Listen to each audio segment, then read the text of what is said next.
आया आज़ादी है, डेमोक्रेसी है। डेमोक्रेसी में हर आदमी को राइट है और हिंदुस्तान के आइन की यही खूबसूरती है कि हर आदमी को बोलने का हक है।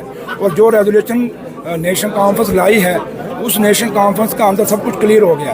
अब उसके बाद कौन क्या करता है उसका हमें लेना देना नहीं है। लेकिन मैं एक चीज़ आपको कहूँगा कि जो आज बीजेपी हम चाहते हैं हाउस चले, क्योंकि जब यहाँ पे जम्मू कश्मीर का स्पेशल स्टेटस तोड़ा गया, उसमें सिर्फ एक आदमी से साइन करवाए गए और ये तोड़ा गया।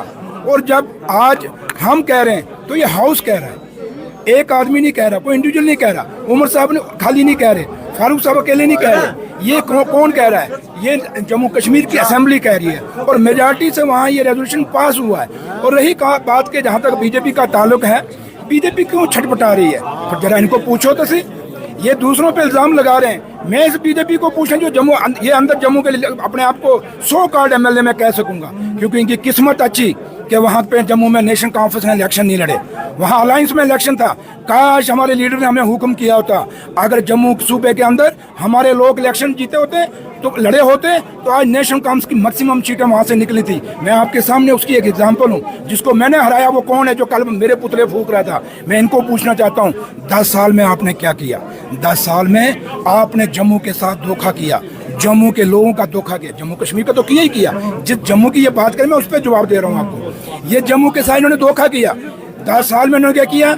जहाँ पे बजरी का रेट का रेट कितने में ट्राली मिलती थी, आज कितनों में मिल रही है? एक गरीब आदमी मकान नहीं बना सकता, क्योंकि ये इनमें सारे माइनिंग के ठेकेदार हैं। इन्होंने जम्मू कश्मीर के दरिया बेच दिए, जम्मू की खड्डें बेच दी पंजाब के लोगों को, और हमारी आज बजरी रेता हमारी महंगी हो गई है।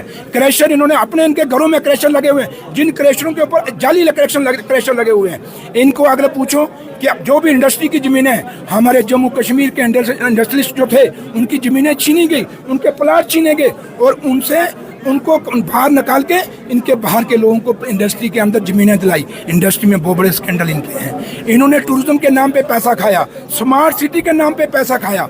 जम्मू शहर में जिसमें ये बात करते हैं, मैं कश्मीर तो आप सब जानते हैं, मैं जम्मू में इनको बताता हूँ कि बताओ जम्मू में इतने टोल प्लाजे क्यों लगे भैया? जवाब दो। जम्मू के लोग नहीं चाहते टोल प्लाजा हो, आपने क्यों नहीं हटवाए? इनको पूछो कि जम्मू जितनी रिक्रूटमेंट हुई सर्विस सिलेक्शन बोर्ड की, सब पे स्कैंडल हुए, आज तक किसको सजा मिली? क्यों नहीं सजा मिली? कभी इस पे ये बोले? 10 साल में मैं मुबारकबाद देता हूँ अपने लीडर फारूक अब्दुल्ला साहब और उमर अब्दुल्ला साहब को, जिन्होंने 10 साल बाद बीजेपी को सड़कों पे उतारा, वरना ये सड़कों पे आना ही भूल गए थे, ये मेज छपाना ही भूल गए थे। इनको पूछो जम्मू कश्मीर के इन 10 सालों में कितने लोग मिलिटेंसी में मारे गए? एक बार भी आपने जम्मू शहर बंद किया? एक बार भी आपने धरना दिया? जम्मू कश्मीर के अंदर और खासकर जम्मू के अंदर कितने बेरोजगार बच्चों ने बीजेपी के त्रिकुटाना ऑफिस के बाहर नारे लगाए, डेली वेज उन्होंने लगाए। सुनिए, कभी बीजेपी सड़कों पे उतरी? कभी इस तरीका बोली? किसने रोका था भैया इनको?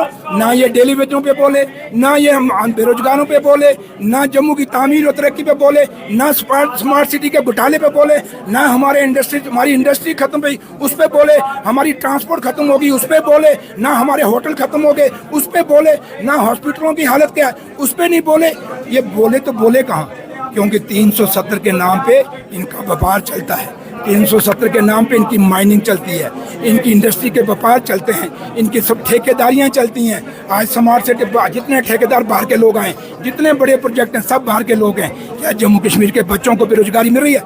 सेल्फ हेल्प ग्रुप जब उनको यहाँ से वो ठेकेदारी लेते थे इंजीनियर, उनको जब यहाँ से निकाला गया पीडब्ल्यू दफ्तर से, उनको काम करने से रोका गया, एक बार भी बीजेपी के लोग बोले? मजा तब था तब बोलते। ये कभी लोगों के, गरीब लोगों के मुद्दे पे नहीं बोलेंगे, ये पैसों वालों के मुद्दों पे बोलेंगे। जरा इनको पूछ लीजिए भैया, अगर जम्मू का कोई कातिल है तो ये लोग हैं। ये वोट का कभी हमारी तरह जमीन से उठ के वोट लेते तो इनको पता होता है कि जमीन पे आखिरी कोने में जो बैठा हुआ आदमी उसकी डिमांड क्या है। ये सिर्फ मोदी साहब के नाम पे जीत के आते, मोदी साहब के नाम पे जीत के आते हैं। जिस दिन ये लोगों से जीत के आएंगे उस दिन इनको पता लगा जो सुरेंद्र चौधरी बोल रहा है वो सही बोल रहा है। ये कहते हैं जम्मू में सुरेंद्र चौधरी जयचंद है, गद्दार। सही जम्मू का कोई जयचंद कोई गद्दार है तो ये 28 के 28 जो आए हुए हैं ये हैं जयचंद और गद्दार। शुक्रिया।